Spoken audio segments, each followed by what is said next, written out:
नमस्कार। कभी सोचा है कि शब्द भी शस्त्रों से ज्यादा तीखे हो सकते हैं? आज हम हिंदी साहित्य के ऐसे ही नाटकीय टकराव की दुनिया में उतरने वाले हैं। तो जरा सोचिए, माहौल एकदम गर्म है। सीता स्वयंवर का मंच सजा हुआ है। शर्त थी शिव के पवित्र धनुष पर प्रत्यंचा चढ़ाना, लेकिन वो धनुष तो टूट चुका है। चारों तरफ एक अजीब सी खलबली है, क्योंकि जो हुआ है वो कोई छोटी मोटी बात नहीं है। और ठीक इसी पल एंट्री होती है महाक्रोधी मुनि परशुराम की। सोचिए, जिनके आराध्य शिव का धनुष टूटा हो, उनके गुस्से का क्या आलम होगा। उनकी आंखों में तो जैसे आग बरस रही है। तो अब आगे क्या होने वाला है, बस यही तो हमें देखना है। लेकिन रुकिए, इस जबरदस्त सीन में कूदने से पहले ये जानना जरूरी है कि आखिर वो कौन थे जिन्होंने इसे कागज पर उतारा। वो कौन थे जिन्होंने इस कहानी को हमेशा के लिए अमल कर दिया। ये है गोस्वामी तुलसीदास, 16वीं सदी के वो महान कवि जिनकी कलम ने मानो पूरे उत्तर भारत के दिल पर राज कर लिया। तुलसीदास का जीवन भी किसी कहानी से कम नहीं था। 1532 में उत्तर प्रदेश के राजापुर में जन्म हुआ। बचपन, आप यकीन नहीं करेंगे, बहुत मुश्किलों भरा था। माता पिता से भी अलग रहना पड़ा, पर कहते हैं ना, जहां चाह वहां रहा। उन्हें गुरु का साथ मिला, राम भक्ति का रास्ता मिला, और फिर उन्होंने अपनी पूरी जिंदगी इसी में लगा दी। 1623 में काशी में वो हमें छोड़कर चले गए, लेकिन पीछे छोड़ गए एक ऐसी साहित्यिक विरासत जो आज भी जिंदा है। देखिए, रामचरितमानस तो उनकी पहचान है ही, मतलब वो तो मील का पत्थर है। लेकिन सिर्फ वही नहीं, कवितावली, गीतावली, विनय पत्रिका, ये सब उनकी कमाल की प्रतिभा का सबूत हैं। तो चलिए अब वापस चलते हैं उसी स्वयंवर में। देखते हैं कि ये सारा हंगामा आखिर शुरू कैसे हुआ। हाँ, तो ये जो पूरा सीन है, ये रामचरितमानस के बालकांड से है। मतलब महाकाव्य का वो हिस्सा जहां राम के बचपन और जवानी की बातें होती हैं। तो होता यह है कि जैसे ही राम शिव धनुष को तोड़ते हैं, उसकी आवाज इतनी जोरदार होती है कि मुनि परशुराम तक पहुंच जाती है।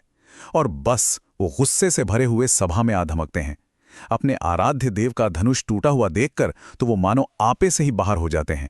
और यहीं से शुरू होता है वो ऐतिहासिक संवाद। अब जो होने वाला है वो कोई आम बातचीत नहीं है। ये तो बुद्धि, व्यंग्य और गुस्से का एक महामुकाबला है। एक तरफ हैं आग उगलते मुनि और दूसरी तरफ हैं हाजिर जवाब राजकुमार लक्ष्मण। परशुराम की आवाज गूंजती है। वो कहते हैं, सुनहु राम जेहि शिव धनु तोरा, सहस्त्रबाहु सम सो रिपु मोरा, सो बिलगाओ बिहाई समाजा, न तमारे जेहे ही सब राजा। इसका सीधा सीधा मतलब था, हे राम सुनो, जिसने भी ये शिव धनुष तोड़ा है वो सहस्त्रबाहु की तरह मेरा दुश्मन है। या तो वो खुद इस सभा से अलग हो जाए, वरना यहां बैठे सारे राजा मारे जाएंगे। मतलब सीधी धमकी। अब परशुराम के इस भयानक गुस्से का जवाब लक्ष्मण कैसे देते हैं? व्यंग्य से। वो मुस्कुराते हुए कहते हैं, बहु धनोई तोरी लरिकाई, कबहु न असी रिस कीन्ही गोसाई, एई धनों पर ममता के हेतु। मतलब, अरे बचपन में तो हमने ऐसी कितनी ही छोटी मोटी धनुइयां तोड़ डाली, तब तो आपको कभी इतना गुस्सा नहीं आया। इस एक धनुष से इतना प्यार क्यों? सोचिए, आग में घी डालने वाला काम। और यहीं पर तुलसीदास जी का कमाल देखिए, क्या गजब का कॉन्ट्रास्ट दिखाया है दोनों भाइयों में। राम एकदम शांत, विनम्र, वो चाहते हैं कि मामला सुलझ जाए। और लक्ष्मण, वो तो जैसे आग का गोला है, गुस्से का जवाब व्यंग्य और तर्क से देते हैं। एक भाई अगर शांत नदी है तो दूसरा धधकती हुई ज्वाला। लेकिन बात सिर्फ गुस्से और तानेबाजी तक नहीं रुकती। अब लक्ष्मण अपने तर्कों से परशुराम के घमंड पर सीधा हमला करते हैं।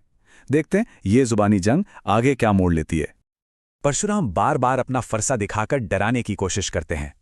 इस पर लक्ष्मण मजाक उड़ाते हुए कहते हैं, पुने पुने मोहित देखा वो कुठारू, चहत उड़ावन फूं के पहारू। मतलब, क्या बात है, आप मुझे बार बार ये कुल्हाड़ी ऐसे दिखा रहे हैं मानो फूंक मारकर पहाड़ उड़ा देंगे।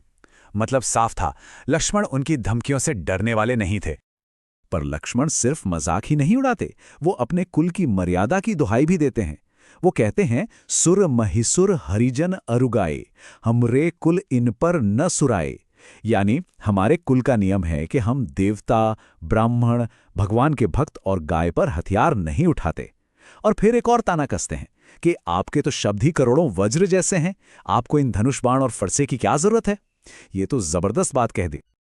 अब लक्ष्मण के इन तर्कों से परशुराम का गुस्सा 7वें आसमान पर पहुंच जाता है। वो अपने फरसे की बड़ाई करते हुए एक भयानक बात कहते हैं, गर्भनह के अर्भक तलन परसुमोर अति घोर। मतलब मेरा ये फरसा इतना खतरनाक है कि ये गर्भ में पल रहे बच्चे को भी नहीं छोड़ता।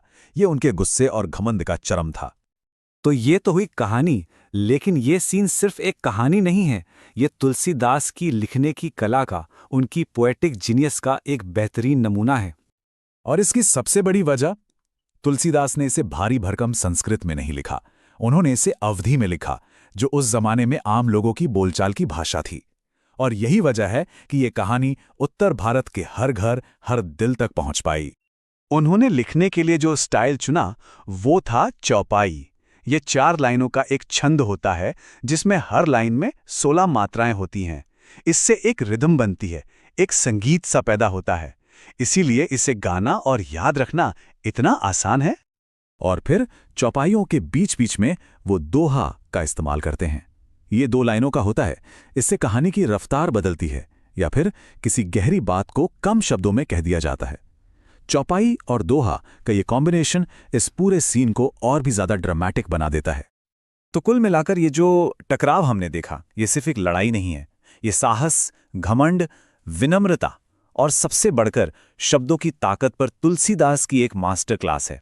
यह हमें सिखाता है कि कैसे शब्द किसी भी हथियार से ज्यादा जख्म दे सकते हैं और कैसे विनम्रता बड़े से बड़े गुस्से को भी शांत कर सकती है। और यहीं पर एक सवाल उठता है जो आज भी उतना ही जरूरी है। क्या साहस और शक्ति के साथ विनम्रता का होना जरूरी है? राम जैसी विनम्रता और लक्ष्मण जैसा तीखा साहस। आज के जमाने में हमें इन दोनों में से किसकी ज्यादा जरूरत है?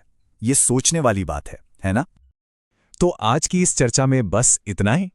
भारी किताबों को पॉडकास्ट में बदलें। स्मार्ट लर्निंग और संक्षिप्त विवरण के लिए पॉड स्टडी को सब्सक्राइब करें।